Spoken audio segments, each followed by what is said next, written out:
요사이 서울에 가서 지하철을 타보면 예전과는 달리 다니는 사람들의 그 통행량, 교통량이 많이 줄었다는 걸 확실하게 피부로 느낄 수가 있습니다.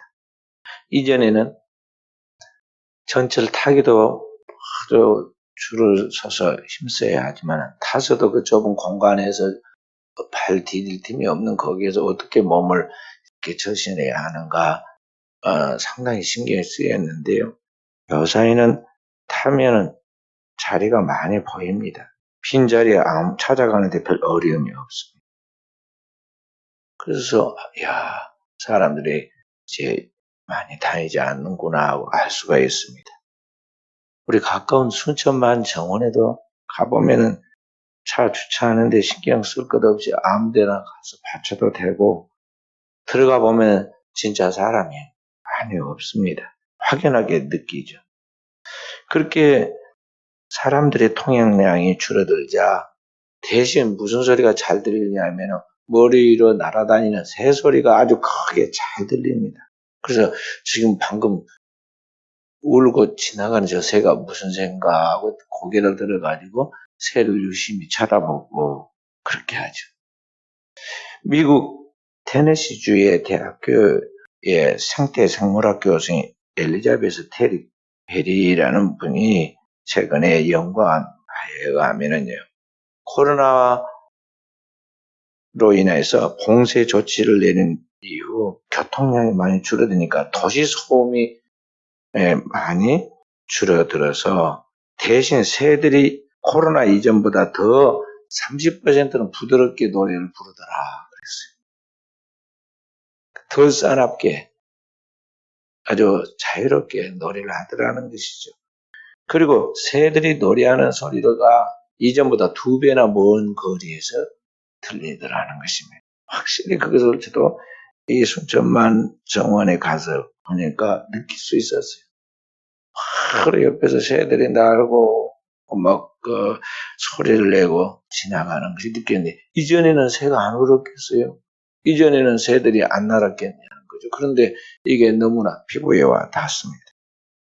오늘 우리가 살고 있는 우리의 세계 속에는 수많은 소리들이 있습니다. 그런데 이러한 소리들이 코로나로 인해서 새삼스럽게 들린 것처럼 오늘 이 땅에 많은 소리들이 있는데 그 많은 소리, 그 잡음들, 그 노이즈 속에서 정말 우리 귀에 꼭 들어야 할 생생한 사운드, 그 소리가 있는데 오늘 우리가 그 소리를 듣고 살아야겠습니다.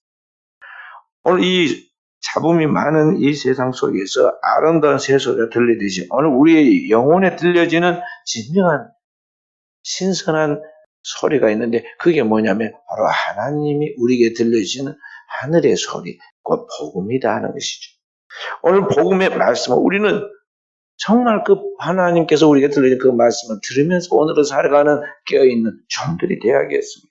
오늘 본문의 말씀의 성경은 우리에게 하나님이 태초부터 우리에게 들려주시는 소리, 그 하나님의 말씀이 있다고 그랬습니다.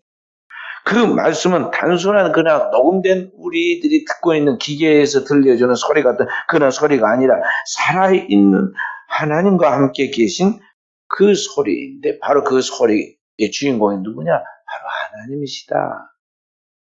그 말씀하시죠. 그리고 그 하나님에 의해서 선포된 하나님의 입으로부터 나오는 모든 말씀으로 말미암아 이 모든 세계가 지어졌고 그 하나님이 아니고는 이 땅에 존재하면서 아무것도 없게 되었다고 말씀합니다. 그래서 오늘 1절에서 3절에 태초에 하나님이 천지를 창조하시니라 하는 그 말씀에서부터 지금 태초에 하나님의 말씀이 계시니라 이 말씀부터 이야기합니다. 태초에 말씀이 계시니 이 말씀이 하나님과 함께 계셨으니 이 말씀은 곧 하나님이시니라. 그가 태초에 하나님과 함께 계셨고 만물이 그로 말미암아 지은 바 되었으나 지은 것이 그가 없이는 하나도 된 것이 없다. 그렇게 말씀하죠.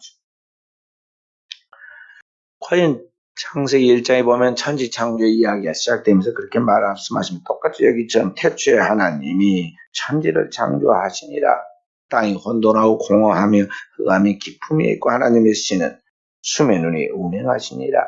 하나님이 이르시되 빛이 있으라 하시니 빛이 있었고, 그러니까 태초에 하나님의 전제를 창조하실 때 하나님께서 이 흑암 가운데, 이 어둠 가운데에서 하나님의 생명의 창조를 일으키시는데, 하나님 그 영원한 말씀이신 그 하나님이 말씀하시죠. 빛이 있으라. 하나님이 말씀하시니 그 하나님의 소리를 나타나고 그 하나님의 말씀이 들려질 때 실제로 이 땅에 이제 하나님이 창조한 세계인 빛부터 시작해서 모든 천지 만물이 그의 말씀대로 창조되어 가죠. 그 영원한 생명을 창조하는 말씀이신 그 주님의 소리가, 말씀이 다시 인간의 몸을 입고 우리 가운데 오셨는데, 그것이 오늘 14절에 말씀이 육신이 되어 우리 가운데 거하시며 우리가 그의 영광을 보니 아버지의 독생자의 영광이 은혜와 진리가 충만하더라 그랬어요. 그러니까 그 영원한 말씀이 오늘 우리 가운데 인카네이션에서, 성육신에서 오늘 이 땅에 인간의 몸을 입고 오셨는데, 바로 그분이 누군고, 바로 그 영원부터 살아계신 하나님, 그분 자신이신 하나님의 아들, 그리고 그 하나님의 독생자이신 그분에게서부터 계속해서 그 영원한 하나님의 말씀, 진리가 흘러나와서 그 안에서 은혜와 진리가 우리를 충만하게 만들었다는 것이죠.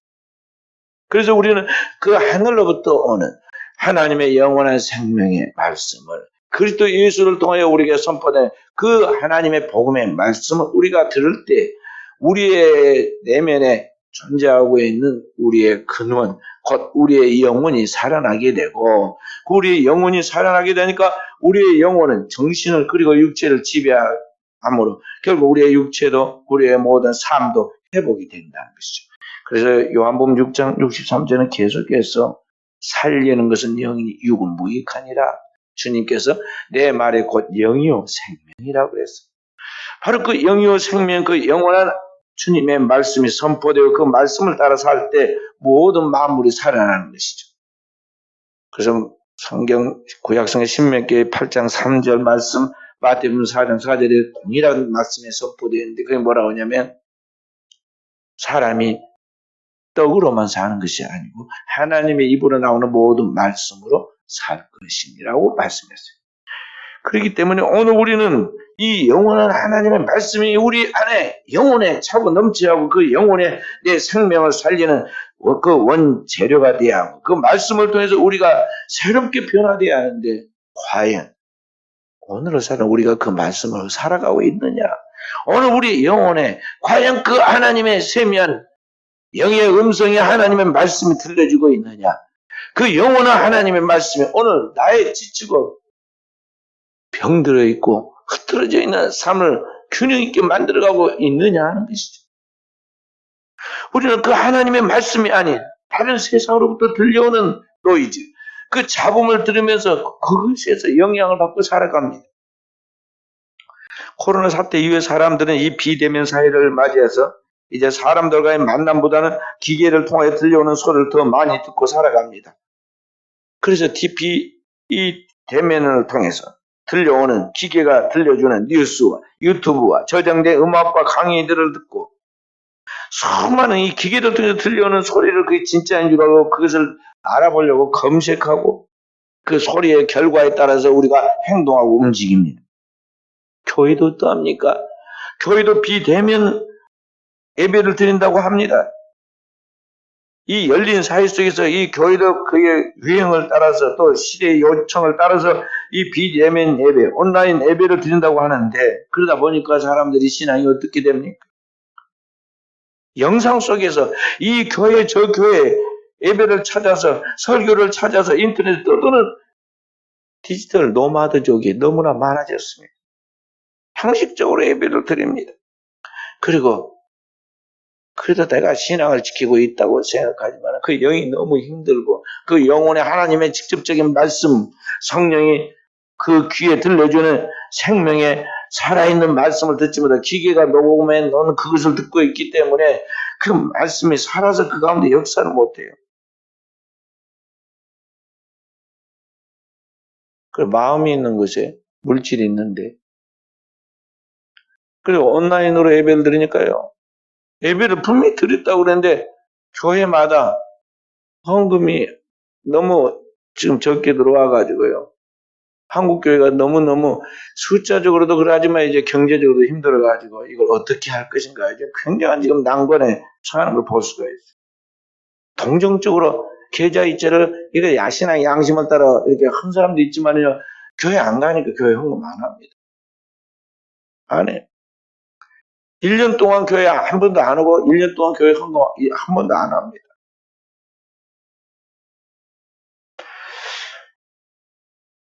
그러니까 오늘 우리가 하나님 앞에 지금 예배 드렸다, 비대면으로 예배를 드렸다고 그렇게 자기를 속이고 있지만은 그렇게 하는 그 예배가 과연 보이지 아니하나 살아계신 그 실제하신 하나님 앞에서 성령의 공동체인 성도들이 주님의 몸된 교회 안에서 그 몸된 교회의 지체로서 하나님 앞에 그 영혼의 진실함을 가지고 하나님 앞에 거룩한 예배를 드리는 산 제사냐고 볼 때 사실 그게 안 된다는 거예요.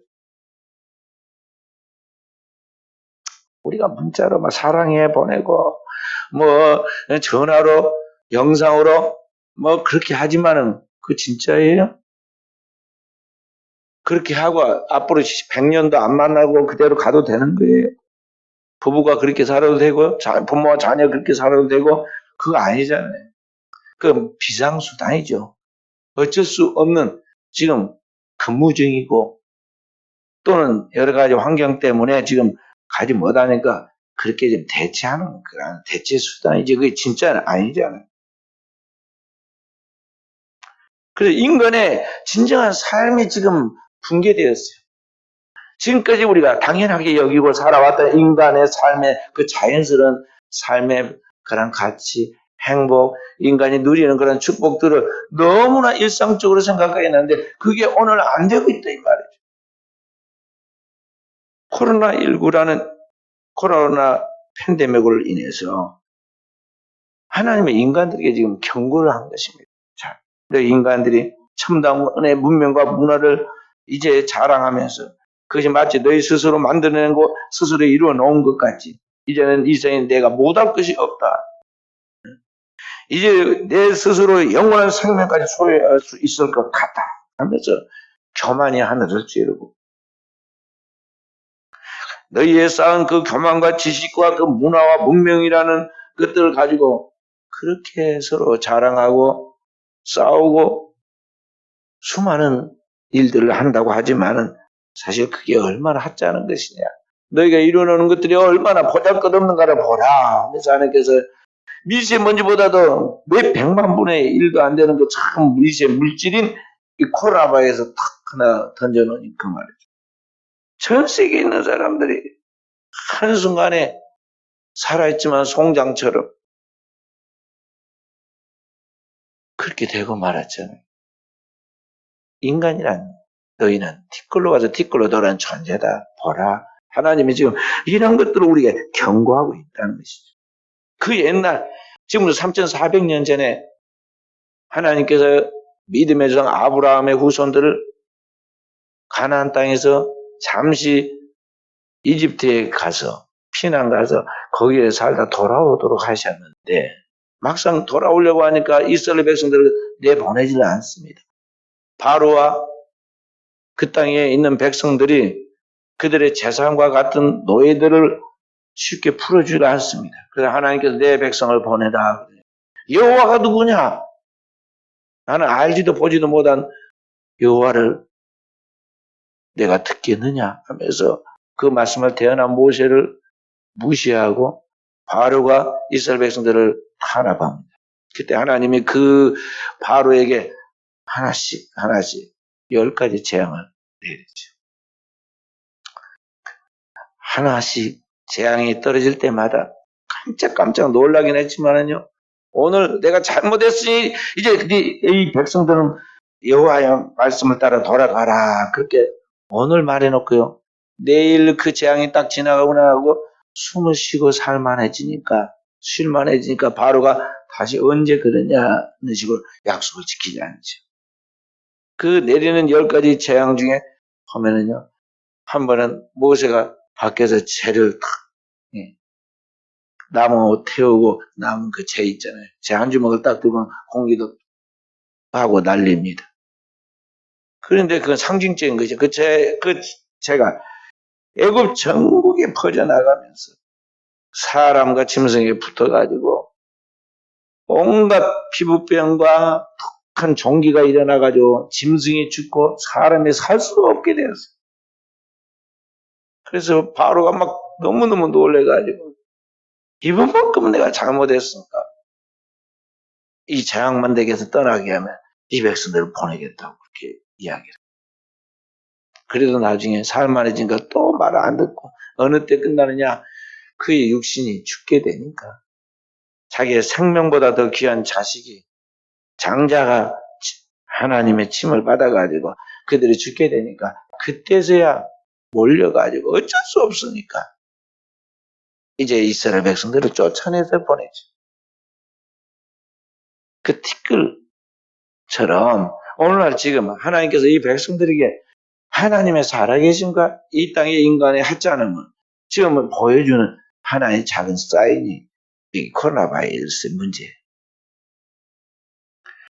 그렇기 때문에 오늘 우리는 살아계신 그 하나님 앞에서, 그 하나님의 심판과 구원 앞에 서 있는 우리가 어떻게 오늘을 살아야 하는가에 대한 위로부터 하나님이 우리에게 성경을 통해 계시하시고 그리스도 예수를 통해 확실한 것을 보여준 이 하나님의 메시지를 잘 듣고 그 성령이 교회들의 말씀을 하신 음성을 따라가는 중들 되어야 한다는 것이죠.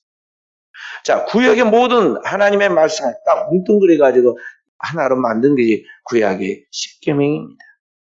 십계명. 10가지 계명. 너희는 이 말씀을 지켜라. 그러면 살리라. 10가지 제목을 주었죠.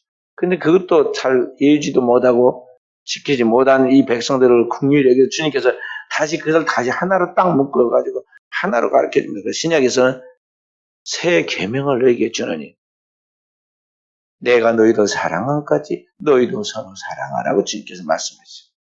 그러니까 구약의 모든 계명은 하나님을 사랑하고 이웃을 내 몸처럼 사랑하라는 계명인데 그 10가지 나눠서 설명을 해준 건데 그 10가지 계명을 주님께서 자신의 몸으로 확실하게 보여주는 그런 가운데서 주님께서 계명 하나로 주는 서로 사랑하라. 근데 그 사랑하는 것이 어떻게 사랑하는 것이냐? 그리스도가 오늘 나를 사랑하셨던 것 같게 너희도 서로 사랑하라는 것이죠. 그 하나님의 사랑을 이루어서 이 땅에 살아가고 영원히 하나님 앞에서 살도록 하나님께서 우리를 이 땅에 지으셨고 보내셨고 이 땅에서 하나님의 사명을 감당하도록 만드셨다는 것이 이것이 존재하는 의미이고 목적이고 보람이에요.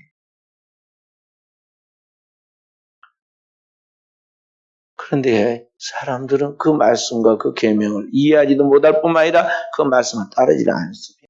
그리고 주님이 우리를 사랑하셨다는 것, 또 주님께서 우리를 사랑같이 서로 사랑하는 그런 말씀의 의미를 거의 기억하지 못합니다. 성경은 이렇게 말씀하죠. 하나님이 세상을 이처럼 사랑하사 독생자를 주셨으니 이는 저를 믿는 자다 멸망치 않고 영생을 얻게 하려 하십니다. 그러니까 하나님이 우리를 사랑하신 것을 표현한 첫 번째 가장 중요한 표현이 뭐냐면 예수 그리스도 땅에 보내신 것인데 그리스도 예수를 보내심으로 우리를 사랑하신 그 사랑을 통해서 하나님이 우리에게 주신 것은 뭐냐면 우리가 이건 멸망치고 영생을 하나님과 함께 그 영원한 세계에서 영생을 얻는 그것이거든요. 그래서 믿는 자는 영생을 얻고 믿지 않는 자는 그 영원한 생명을 얻지 못하는데 그 아들을 보고 믿는 자마다 영생을 얻도록 하는 것이 아버지의 뜻인데 그 하나님의 계명을 오늘 우리가 과소평가하고 그 하나님의 음성을 듣지 아니하고 우리는 이 세상으로부터 오는 것들만 절대적으로 생각하고 그것을 쫓아 살아가면서 하나님의 말씀을 우리가 잊어버리죠. 그것은 인류가 처음에 선악과를 따먹고 에덴 동산에서 범죄할 때부터 시작해서 인간이 계속 받는 유혹인데요.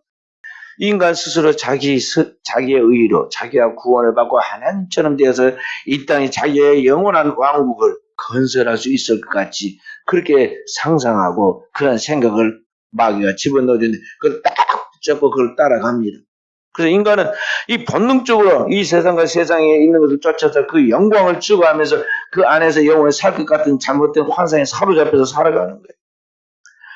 그래서 그 뜻을 이루기 위하여 자기의 나라를, 자기의 왕국을, 자기의 꿈을 실현한다고 하기, 그것을 이루기 위해서 온통 인간이 자기 마음속에 갖고 있는 것은 뭐냐면 이 땅에 있는 것들은 탐욕이에요. 그것을 얻기 위하여 사람들이 서로 편을 짜기도 하고 전쟁을 하기도 하고 심지어는 사람을 죽이죠. 그러니까 어떻게든 자기 목적을 달성하기 위하여 빨리 사람들을 지배하기 위한 무기를 만들어내는데 첨단의 무기를 만들어가지고 그렇게 하는 가운데 자신만 파괴된 게 아니라 온 세계가 지금 엉망진창으로 파괴돼 가잖아요. 하나님의 창조한 첫 번째 세계는 온전히 오염되지 않는 심히 보기 아름다운 세계였죠. 하나님 보시기에 심히 아름다웠더라. 창세기 1장 31절에 천지창조의 이야기 나오잖아요. 그런데 지금 오늘날 이 세계는요, 아주 철저하게 파괴되고 오염되고 세상에 사람이 살아갈 수 없는 세계가 되고 말았어요. 앞으로 더욱 그렇게 될 거예요. 이제는 우리가 마음대로 숨도 못 쉬게 됐죠. 햇볕도 따뜻한 햇볕도 마음대로 못 쥐게 되었죠. 대기가 오염되고 먹는 물이 오염되는 그 정도가 아니라 이제 식물까지 다 오염되었습니다. 그리고 사람들이 살아가는 이 편리하게 살겠다고 만드는 기계들이 뿜어내는 이런 것들을 통해서 대기 오염이 되고 또 거기 인간이 조금 더 편하게 전기를 사용하고 또 뭐 다른 것들을 사용하기 위해서 만드는 핵 원자력이 문명의 발전과 혜택만 주는 것이 아니라 그것이 오늘날 수많은 오염 물질을 만들어내 가지고 인간이 이제는 오염된 이 세계에서 살 수 없게 되고 말하죠. 그리고 만드는 그 핵무기는 옛날에 사용했던 이 조그만 15kg짜리 이런 그런 폭탄이 아니에요. 비행기로 지나가면 뚝 떨어뜨리는 그런 폭탄이 아니에요. 이런 것보다 수백, 수천 배의 그런 강도를 가지고 있는 핵 미사일인데 이게 하나만 터지면 연쇄 반응을 통해서 엄청난 재앙이 벌어지게 되죠. 바로 그런 세계를 만들고 말았다는 것이죠. 인간이 하나님께서 우리에게 하나님처럼 서로 사랑하면서 살아라 하고 말씀하시고 그 하나님이 어떻게 사랑한가를 보여주는 그 하나님의 사랑을 그리스도 예수의 십자가를 통해 우리에게 보여주시고 이 죄인들 우리를 살리려고 십자가에서 영원한 속죄의 제물이 되어서 우리를 구속하신 그 주님의 사랑을 보여주면서 내가 너희를 사랑한 같이 너희도 서로 사랑해야 한다고 주께서 명령하였지만 말씀으로 계명을 주셨지만 오늘 우리는 그에 대해 관심이 별로 없고 그 하나님의 사랑에 대하여 사람들은 그냥 딱 열외로 정하고 자기들이 생각한 세상으로부터 오는 잘못된 지식으로 말미암아 오는 그런 탐욕적 생각을 가지고 그걸 가지고 온통 이 세상을 지배하려고 싸우고 살아간다는 것이죠. 그렇기 때문에 오늘의 사는 우리 그리스도인들은 바로 이 하나님의 사랑인 주님의 그 계명을 땅끝까지 전하도록 그리스도의 제자로서 오늘 하나님의 구원의 은혜를 성령으로 받아서 그 하나님의 은혜를 체험하여 하나님의 영광을 위하여 살아가도록 오늘 우리가 부름받은 자로서 바로 이 받은 은혜, 하나님의 그 받은 사랑을 땅끝까지 오늘 우리의 가까운 가정에서부터 시작해서 만나는 모든 사람들, 민족과 세계까지 그 복음을 전하는 것을 오늘을 사는 우리 그리스도인의 사명으로 삼고 살아야 하는 것입니다.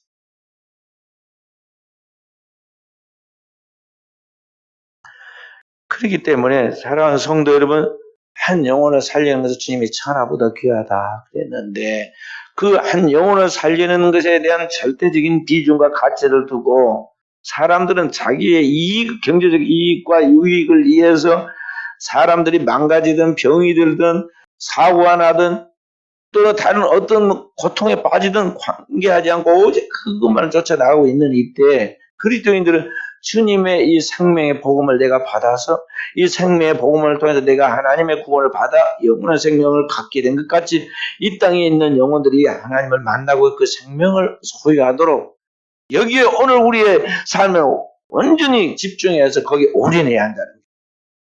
무엇을 하든지 먹든지 마시든 뭘 하든지 우리가 어떤 직장을 갖고 어떤 일을 하든지 간에 우리는 그리스도의 보냄을 받은 사도이고 제자이고 그리스도의 복음을 전하도록 하나님께서 보낸 선교사들이에요. 그러니까 그곳에서 우리는 그 일이 우선순위가 돼야 돼요. 나머지는 하나님이 그냥 알아서 서 있는 자리에서 굶지 않도록 일하는데 불편하지 않도록 하나님이 일하는데 지장이 없도록 하나님께서 다 공급해 주실 것이니까 삶의 이 우선순위를 바꾸지 말고 이 하나님께서 우리의 정한 그 법칙을 따라 가라는 것입니다. 그런데 과연 우리가 무엇을 위하여 오늘을 살아가고 있느냐?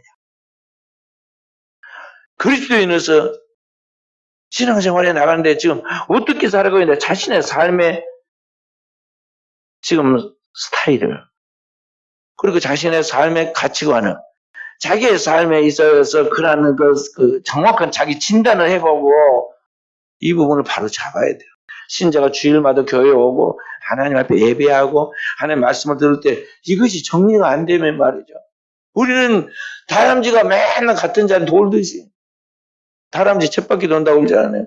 맨날 일상에 똑같은 일을 하긴 하지만요. 신앙의 변화와 발전과 진보가 없고 영적 성장이 없고요. 항상 구습에 매여서 나아가다가 2000년 전에 주님이 책망하였던 바리새인과 서기관과 율법사들처럼 외식하는 자가 되고 하고 회칠한 무덤처럼 신자답게 보이는데 신자다운 능력이 없는 은혜가 없는 생명 없는 오늘 현대판 종교인이 되고 만다는 것이죠. 그렇기 때문에 오늘 우리는 우리의 신앙을 하나님 앞에서 성경을 읽을 때 또 그리고 기도할 때 하나님 앞에 예배를 드릴 때 우리가 늘 그것을 우리 자신을 볼 수 있는 하나님의 영적인 영안, 영적인 통찰력을 가져야 합니다. 그리고 우리가 생명을 살리기 위해서 내 생명을 바칠 때는 주님이 나를 위하여 희생하신 것이 나도 한 생명을 살리기 위하여 바칠 때는 가감 없이 주저함 없이 하나님 앞에 내 생명을 드릴 수 있어야 돼. 주님이 하나님의 미랄이 되어서 우리를 희생하여 구원한 것까지 오늘 우리도 그런 역할을 해야 한다.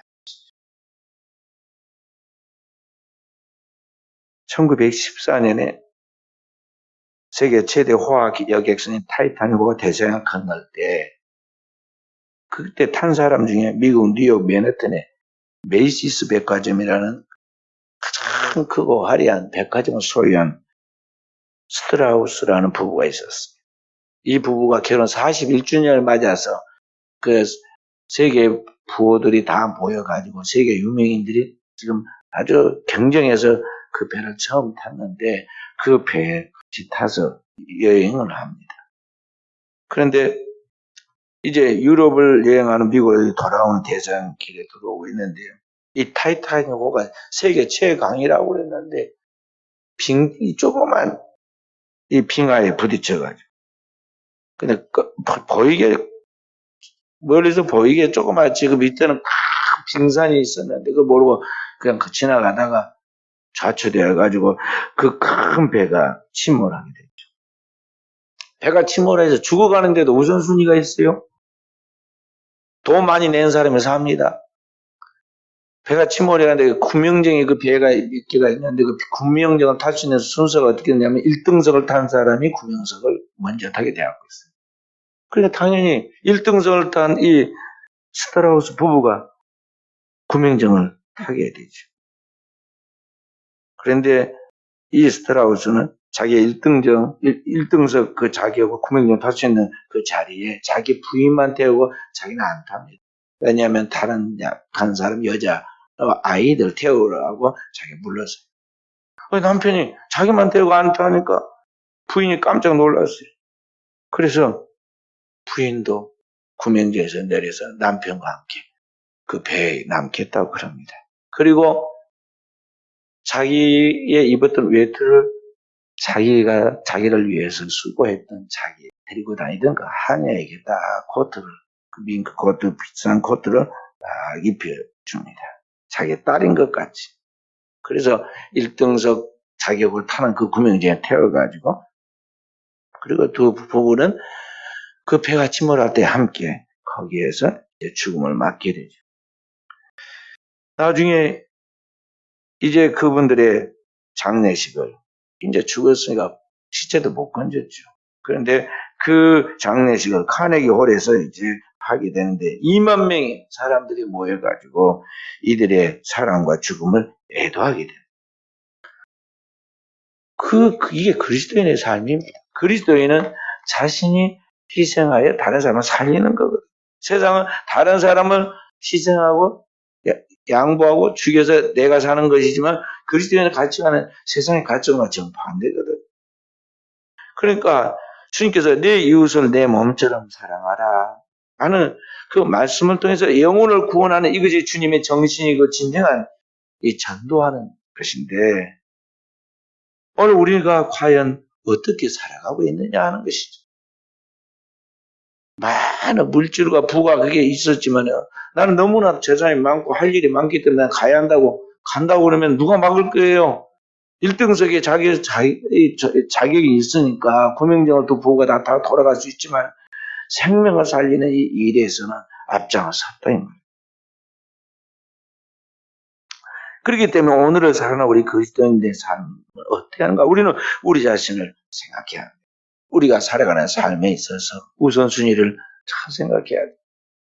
우리는 살기 위해서, 잘 살기 위해서, 현실적인 삶의 경제적 안정을 위해서 돈이 있어야 한다는 관념이 너무 강해요. 그래서 이 돈을 벌기 위해서 우리는 천하보다 더 귀한 생명을 희생시켜버립니다. 특히 마지막 보루가, 이 사회의 마지막 보루가 가정인데 이 가정을 희생시켜버립니다. 그래서 돈을 벌기 위해서 가정이 망가져버려요. 그 당연하게 생각합니다. 당연히 생각. 자녀들을 키울 때요, 할머니, 할아버지한테 키워서도 안 돼요. 물론 잠깐 맡길 수도 있고 할아버지, 할머니 사랑이 거기에 더해지면 좋죠. 그러나 1차적인 모든 책임은 누구에게 있느냐 하면 그를 낳아서 기르는 그 부모에게 있는 거예요. 그렇기 때문에 이 가정을 살리는데 가장 중요한 가치를 둬야 하는데 그 가정에 있는 자녀들이 생명이잖아요. 그런데 이게 뒤바뀌었어요. 이 물질주의 사회 속에서, 자본주의 물질 사회 속에서 사람들의 물질의 편리함과 물질로 인해서 사람이 인격적으로 대우를 받기도 하고 못 받기도 하고 이런 걸 보면서 이게 막 뒤틀렸습니다. 삶의 우선순위가 첫째는 내 생명인데 내 생명을 살려주신, 내 생명을 창조하고 구속하고 살리신 하나님 앞에서 내가 먼저 하나님을 경외하는 진정한 하나님의 백성으로 바로 서는 것, 신앙의 성공자가 되는 것이 첫 번째이고, 내가 구원받은 자로서 이제 어떻게 살 것인가를 생각할 때 우리는 뭘 생각하느냐면 내가 낳은 내 자녀들, 내 가정의 식구들을 살려서 구원시키는 것을 가장 귀하게 여기고 거기에 우선순위를 둬야 하는데 이게 막 뒤바뀌었다니까요. 자녀들이 돈으로 사나요? 어르신들, 우리 옛날 어른들이 그럽니다. 마음이 아프다. 우리 자녀들 키울 때 제대로 못 먹이고 못 입히고 못 돌봐줘서 아빠 엄마가 마음이 너무 아프다. 그런데 그 한 마음 아플 일 아니에요. 그 시대에 다 그랬으니까 그렇게 살았죠. 대신 부모들이 얼마나 자녀를 위하여 사랑으로 헌신하고 희생하고 그렇게 해서 생명을 살려냈습니까? 그냥 다 한 거예요. 그러니까 오늘 현대인들은요, 자녀들을 강아지한테다 맡겨놓고 개보고 돌보라고, 또 말도 못하는 장난감한테 맡겨놓고 거기다 그냥 장난감 가지고 놀아라고 그러고 자기는 딱 돈 번다고 막 큰 거 허둥대고 다닙니다.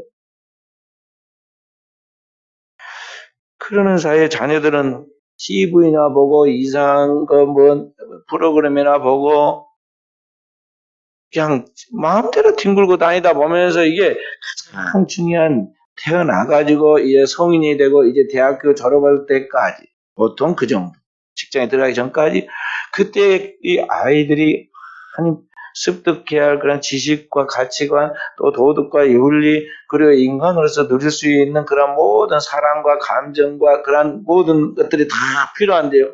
이것이 충만하게 채워져야 할 때, 가정에서 부모로부터, 대가족의 그 모든 식구들로부터, 주변의 동료로부터, 교회에서, 지역으로부터 온통 충만히 채워져야 할 때 말이에요. 엉뚱하게 그런데 다 이상한 걸로 채워져 버려요. 다른 걸로 채워지고, 어떻게 보니까 아이들이 어느 순간에 괴물이 되어가고 있는 거예요. 가치관과 세계관이 잘 형성되어서 가장 아름답게 영적이고 그리고 지적이고 아주 따뜻한 감정을 소유한 그런 사람이 돼야 하는데 그런 것들이 다 상실되어 버렸다는 것이죠. 그래서 나중에 어떻게 돼요? 돈 많이 벌었습니다, 부모가. 근데 아이가 다 컸어요.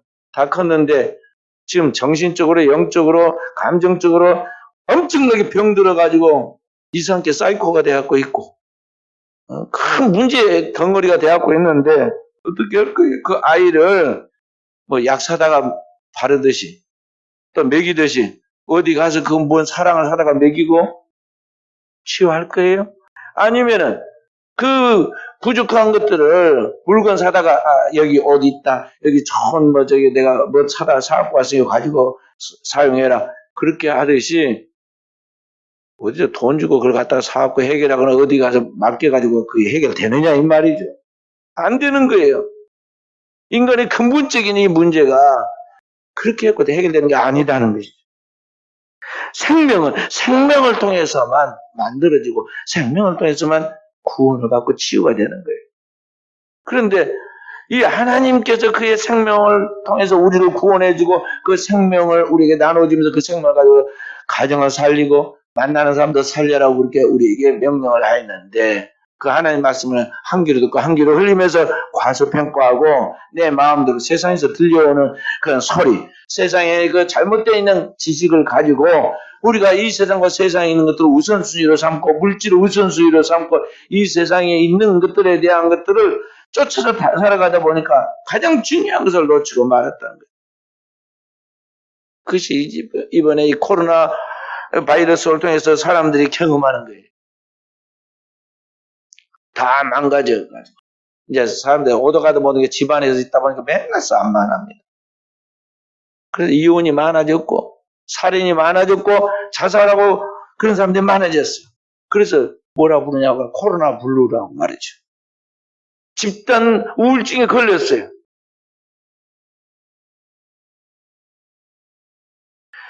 그래서 이러한 현실에서 오늘 우리가 그런 가운데서도 살 수 있는 것이 무엇이냐? 전능하신 하나님만이 우리를 치유하고 이런 우리 인간의 파괴적인 삶 속에서도 우리가 구원받을 수 있는 건 뭐냐 하면은 오직 주님만이 우리를 치유하고 구원할 수 있기 때문에 우리에게 두 번째로 필요한 소리가 뭐냐면 오늘 성도가 하나님 앞에 내 영혼에 내 삶에 내 인생에 있어 그 가로막혀 있는 수많은 문제들과 장벽들을 치유하여 주시고 내 문제를 하나님 아래는 성도의 기도의 소리가 하늘에 올라가는 게 필요한 것입니다. 하나님께서 우리에게 말씀하신 그 영원한 진리의 말씀이 그 하나님의 소리가 우리 귀에 들리듯이 이제 우리의 성도의 신음소리, 성도 하나님께 부리는 그 부르짖음의 소리가 주께 상달될 때만이 하나님께서 우리의 신음소리를 들으시고 오늘 우리를 그의 영이 성령을 통해서 우리를 치유해 주신다는 것이죠. 이 코로나 바이러스로 인해서 고통받는 시대 속에서 백신이 치료하는 게 아닙니다. 다른 어떤 것이 해결하는 게 아닙니다. 이 땅에 세상의 빛으로서 소금으로서 본을 받은 성도들이 주님께 합심하여 기도하고 이 고통 속에서 우리를 구원해 주시고 부르짖을 때 하나님이 우리의 신음소리를 들으시고 내 소리가 내 귀에 들린 대로 내가 너에게 행하리라 하신 말씀처럼 오늘 우리의 가운데 하나님의 구원을 일으키시고 하나님의 재창조를 일으키시고 우리에게 나타내신 하나님의 영광을 새롭게 보여서 우리를 주님의 형상과 모양으로 만들어 영원한 하나님의 나라의 기업을 삼아 주신다는 것이죠. 그래서 오늘을 사는 저와 우리 사는 성도들이 지금 결핍되어 있는 게 뭔가를 알아야겠어요. 그리고 주님 앞에 기도해야겠습니다. 사순절 기간에 주님이 우리를 위하여 십자가를 지시기 위하여 그리고 우리 생명을 대신해서 부활의 생명에 이르기 위하여 걸어가시던 그 길을 동참하여 우리가 따라갈 때 우리가 주님께 그 주님 앞에 이 모든 세상의 짐을 지고 우리가 기도해야겠습니다. 성도의 그 기도, 그 신음소리, 그 부르짖는 소리는 하나도 땅에 떨어지지 않고 천사가 양쪽에 서서 금이 향로를 들고 그걸 딱 담고 받들어가지고 아버지의 보좌로 올리게 되고 그 올라간 하나님 앞에 올린 기도의 그릇에 우리 하나님께 다시 응답을 쏟아 부어서 우리에게 남겨 새로운 생명의 재창조를 일으킨다는 걸 알고 오늘 저와 우리 사랑 성도들에게 결핍된 이 기도가 회복되고 영이 회복되고 그렇게 우리의 삶이 회복되는 새로운 하나님의 축복이 이루어지기를 주의 이름으로 축원드립니다.